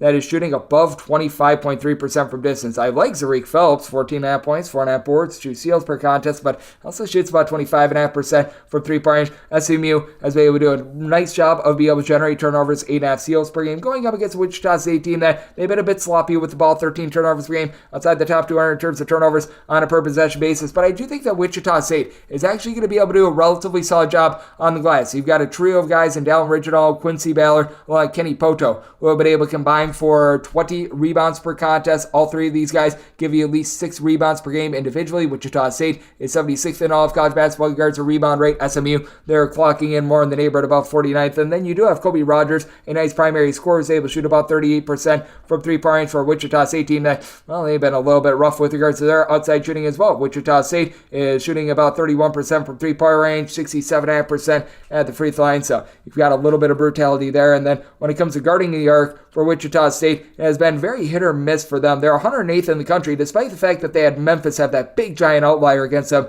a few weeks ago. So I do think that they're going to do a relatively solid job of being able to guard from the outside. I think SMU is going to be able to get it done, but I do think that Wichita State is going to be able to match SMU with regards to the rebounding. This is an SMU team that they don't necessarily have a lot of three-point shooting in. It's an SMU team that they certainly have been able to elevate a little bit more with regards to their offense, but they're very hit or miss with regards to their offense. In their last 5 games, they have scored 59, 77, 75, 103, and 66 points. Meanwhile, you've got a Wichita State team that they themselves have been held to fewer than 70 points in 3 of their last 5 games, with the lone 2 outliers against Memphis and Florida Atlantic. So did set my total 141.5. I do think that this is going to be more of a defensive expose. Looking at the under, and at 4+, looking at Wichita State, set them as a 3.5-point home underdog. 859, 860 on the betting board. UAB plays us in Memphis. Memphis is a 4.5 to a 5-point favorite. Your total is 159.5 to 160. I did set Memphis as a 4.5-point favorite. So here at the 5, I'm going to be looking at the points for UAB. They have had a tough time at home of being able to guard the 3-point arc. Overall, 266 in all of college basketball regards opponents' 3-point shooting percentage. That shoots up to about 35.5% from 3-point range at home. More like 34.5% in a road/neutral environment. So that's been interesting to take a look at. UAB just hasn't gotten much of a jolt at home. They're only averaging about 3.5 points more per 100 possessions with regards to their offense when they're at home. And when it comes to the defense, it has been rough for UAB. 60th in the country in terms of points allowed on a per possession basis, as they only allow 2.5 points fewer per 100 possessions when they are at home rather than in a road/neutral court environment. And this is a Memphis team that they themselves have not been tremendous defensively. They're outside the top 125 in terms of points allowed on a per possession basis. So I did set my total at 160.5. I'm going to be looking at the over. It is a Memphis team that is all over the place with regards to their three-point shooting, but they do have a constant. That would be Davy Jones, 20 points. He's been able to give the team 6+ boards, shooting in the high 30s from three-point range. And then Javon Quinterly, 4.5 assists to fewer than 2.5 turnovers per game. He's done a nice job of being able to dole out the ball for a Memphis team that they're about 145th in all of college basketball with regards to their own three-point shooting percentage. It's a UAB team that, much like Memphis, they look to generate some turnovers. They're not necessarily supreme. They're not like an Abilene Christian or anything like that, but both of these teams would be pretty stoked if they'd be able to get a few turnovers in this game. When it comes to UAB, has really seen a big fall off with this regard. They're down to about 275th in all of college basketball with regards to turnovers forced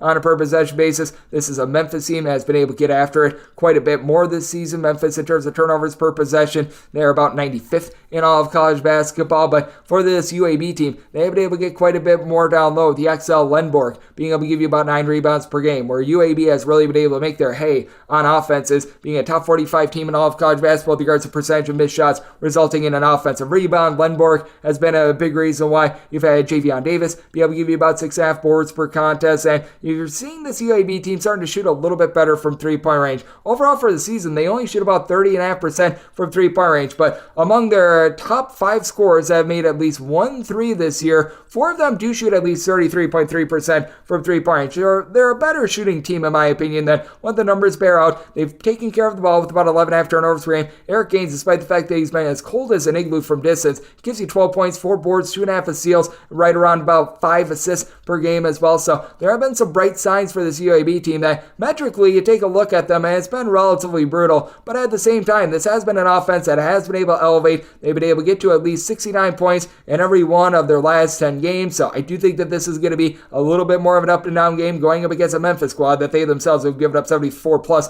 in each of their last 4 games. Really aside from that flunker that they had against SMU where neither team could score, it has been very up-tempo for this Memphis team. So I did set my total at 160.5, looking at the over with Memphis, made them a 4.5 point favorite. We'll take 5 plus here with UAB, and I'm going to be taking a look at this total over 861, 862 on the betting board. East Carolina plays host to Temple. We give our own to Lane Kiffin. Go Owls, as Temple is a underdog of 7 points. So on this game is between 135.5 and 136. Did set my total at 136. So here at the 135.5, looking at the over, it's a Temple team that has been very brutal with regards to their offense. They have been shooting less than 32% from three-point range under the tutelage of Adam Fisher, who did such a good job of helping out that Penn State team last season, being able to find their offense. Feels like it's been a little bit of a band of misfit toys with the team thus far this season. Temple 273rd with regards to points scored on a per possession basis, going up against an East Carolina team that they themselves are about 190th with this regard, and it is a East Carolina team that is outside the top 200 with regards to total possessions per game, but this is an East Carolina team that you can really carve this team up a little bit when it comes to the interior. When it comes to guarding the three-point arc, East Carolina has actually been really good. They're a top 40 team with regards to opponents' three-point shooting percentage. Meanwhile, that's a little bit more of a liability when it comes to this Owls team. They're 253rd in all of college basketball with regards to opponents' three-point shooting percentage, but when it comes to East Carolina, despite the fact that you do have Brandon Johnson down low, has been able to give you 13 plus points, worth of 7.5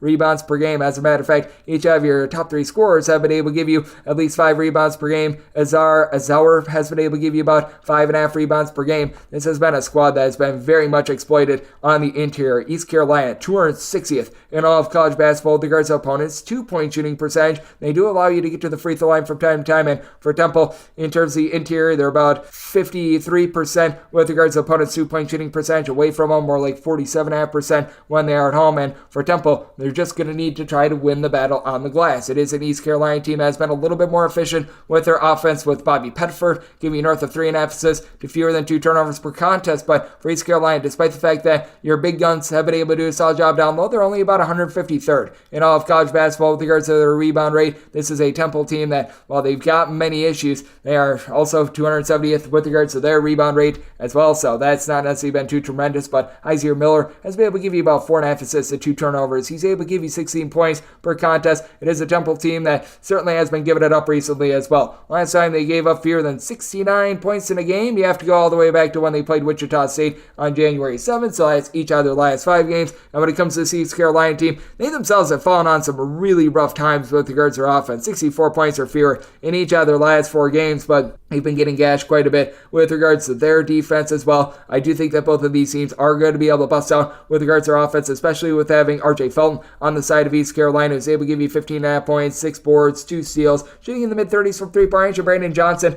with his versatility, he is able to shoot in that neighborhood about 35.5% from three-point range, and this is an East Carolina team that at home they've been able to generate a little bit more than 10 points more per 100 possessions rather than in a road/neutral court environment. And then defensively, this is a team that they really haven't gotten too much of a bump at home, only giving up 4 points fewer per 100 possessions at home rather than in a road/neutral court environment. I do think that this game could be close enough for some late game fouling. Set my line at 8, so here at the 7, I'm going to be willing to lay it with East Carolina, but also did set my total at 136. 135.5 is the max I'm looking at the over on, but going to be taking a look at the over, and I'm going to be willing to lay the number here with East Carolina. You've got 863, 864 on the betting board before we hit those 2 Wright and Sunbelt games. Nevada, they hit the road, they're facing off against New Mexico. New Mexico is a favorite of 7 points. So on this game is 153.5 with New Mexico. Something as a 7.5 point favorite. 7 is max I'm going to be willing to lay, but I'm going to be willing to lay it with New Mexico. We always gawk at this offense and how tremendous it is. How about if we take a look at the defense? I try to do that on this podcast. 15th in the country in terms of points allowed on a per possession basis. As this has been one of your better rebound rate teams in all of college basketball, because you've got Nelly Jr. Joseph along JT Toppin, who have been able to combine for north of 14 rebounds per game. They're not necessarily too tremendous with regards to the three-point shooting. You've been able to get some relatively good outside shots out of Jaden House along Donovan Dent. They combine to shoot about 36.8% from three-point range, but I don't know. They only shoot about 33.5% from the outside. Jamal Mashburn Jr., while he gives you about 16 points per game, he's about a 30% three-point shooter this season and shooting just 36.8% from the floor. But how they're making up for it is everyone aside from Mashburn out of their top 6 scorers have been able to give you at least 1.2 steals per game. This is a New Mexico team that they really do a nice job of taking the ball away from you. Now they go up against a Nevada team that's been one of the best teams at being able to take care of the ball all season long. Top 20 team with regards to fewest turnovers on a per possession basis.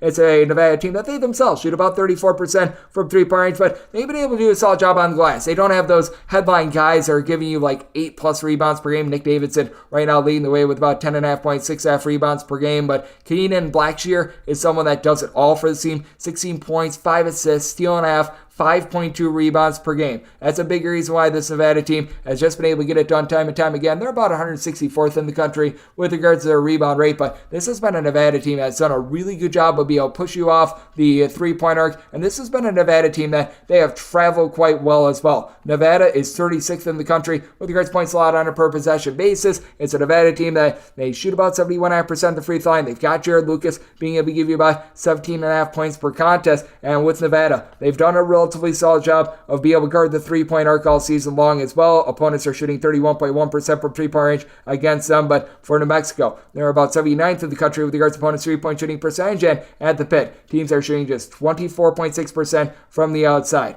Though I do think that Nevada is going to do a relatively solid job holding up defensively, I just think that there's a little bit too much firepower for this New Mexico team. I do think that this is going to be a game that comes down to late game fouling as well to be able to help out with this total just a little bit. I was seeing on the early numbers more of a 154, 154.5 total. Right now we're seeing pretty much 153.5 across the board. I did set my total at 153.5, so if we could get to a 154 or higher, going to be looking at the under, and I'm hoping for that. I would rather have a 154 under rather than a 153 over, but in terms of that, a little bit of wait and see mode, but like I said, hoping for that 154 under, and with New Mexico willing to lay up to 7 with them. 865, 866 on the betting board. Now to the 2 Sunbelt games. Arkansas State, it's a road face-off against Louisiana Monroe. Monroe is a underdog of between 6 to 6.5 points. Total on this game is 147, and for Louisiana Monroe, I set them as an underdog of 9 points. I'm going to be willing to lay this number. It's an Arkansas State team that certainly is willing to push tempo. They're in the top 125 in terms of total possessions per game, and this is an Arkansas State team that they've done a good job of being able to travel. They're just 299th in the country in terms of points allowed on a per possession basis, which is awful, but they're actually giving up 7.2 points fewer per 100 possessions in a road/neutral court environment rather than at home. And fortunately for them, they go up against a Louisiana Louisiana Monroe team that's outside the top 320 in terms of points scored on a per possession basis. Arkansas State in a road/neutral court environment is also allowing opponents to shoot just 30.7% from three-point range. And for Louisiana Monroe, this is just a team that has flat out outgone.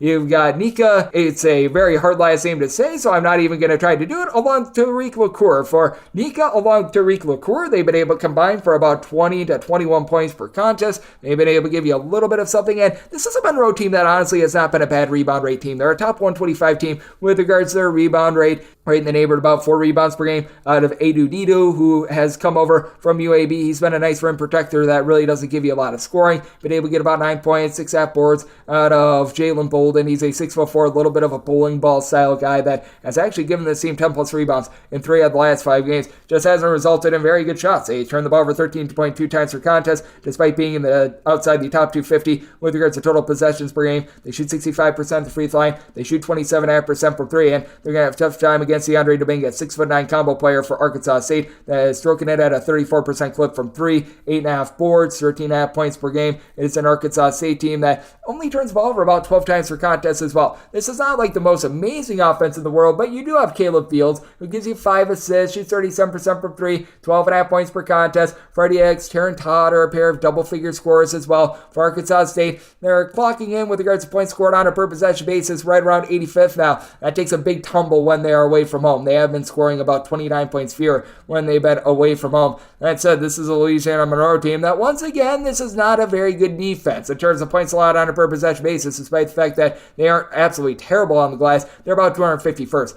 in all of college basketball. So I do think that Arkansas State is going to be able to rack up the points on Monroe. I did set my total at 145 just because I flat out don't think that Monroe does their part with regards to the total line. Arkansas State has been much better with regards to their defense when they have been away from home. And to their credit, they've actually given up 72 points or fewer 2 of their last 3 games, and it's a Louisiana Monroe team that they themselves have surrendered 73 or fewer for their last 5 games. So look at under and 1 to life to 8.5 with Arkansas State, and we wrap things up with 867, 868 on the board. Louisiana is playing host to Texas State. Texas State is a underdog of 8 points. Total on this game is 143 to 143.5. Semi-total 142. Looking at the under, it's a Texas State team that, once again, I question whether or not they're going to be able to do their part with regards to the total. This is a Texas State team that year in and year out always one of the slowest teams in all of college basketball, and guess what? They're well outside the top 200 with regards to total possessions per game, and it's not like this Louisiana team has really been pushing the tempo too much themselves. For Louisiana, in terms of total possessions per game, they're clocking in about 115th, which, I mean, that's somewhat fast, but it's not like it's warp speed or anything like that. This is a Texas State team that they're always looking to pound the boards, and they're trying to win that way, as they've been able to have Brandon Love give them about 11.5 points, 6 rebounds per game, but they were banking on Tyrell Morgan being their main post presence. He went out of the fold after 2 games. They've been able to get a nice offensive boost from Colton Benson. The transfer from Army has been able to shoot 44% from 3. He's been able to supply the team with about 8.5 points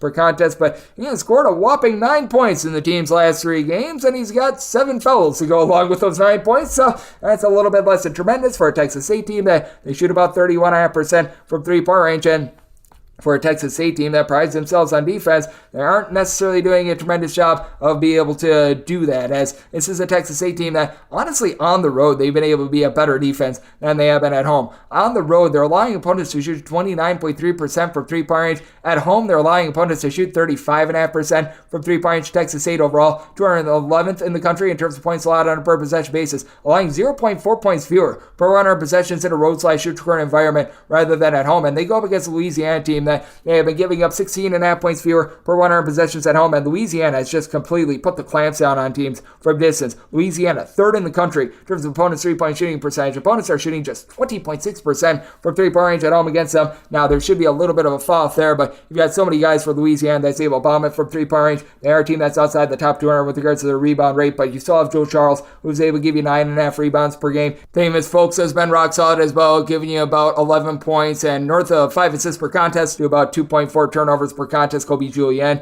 18.5 points per contest. Each of your top 5 scorers have been able to give you at least a steal per contest as well. And Louisiana, they shoot 37.5% from 3-point range while turning the ball over about 12 times per contest. They should be able to get it done in the spot. I just don't think that Texas State does their part with this total. I think that Louisiana does a nice job of being able to guard the arc as well. So I did set my total at 142. I'm looking at the under. And when it comes to Louisiana, did set them as an 8-point favorite. So right now we're waiting on a little bit of line movement as Texas State has guarded the arc much better when they've been away from home, and this was a number that I saw a few 8.5s on a little bit earlier. If we can get to an 8.5 plus, we'll be willing to take the points. If we can get down below that 8, going to be willing to lay it to go along with the under, and that'll wrap things up for the Sunday edition of Coast to Coast Hoops, now part of the VSiN Family Podcast. A big thanks to Justin Perri of Shot Quality Bets for joining me in the last segment. If you do like hearing from this fine podcast, Coast to Coast Hoops, you're able to subscribe wherever your podcast, Apple Podcasts, Google Play, Spotify, Stitcher, and TuneIn. If you have a question, comment, segment idea, what have you for this podcast, you do have one of two ways we have for those in. First one is my Twitter /X timeline at @JDUN_D1. Keep in mind, letters EM, they mean does not matter, so as per usual, please do send these into the timeline. Other way, that's fine, an Apple Podcast review. If you rate this podcast 5 stars, it is very much appreciated. From there, you're able to fire whatever you like here on this podcast via that 5-star review, and I'm coming at you guys every single day throughout the college basketball season, which means I'm coming at you once again tomorrow. Thank you so much for tuning in.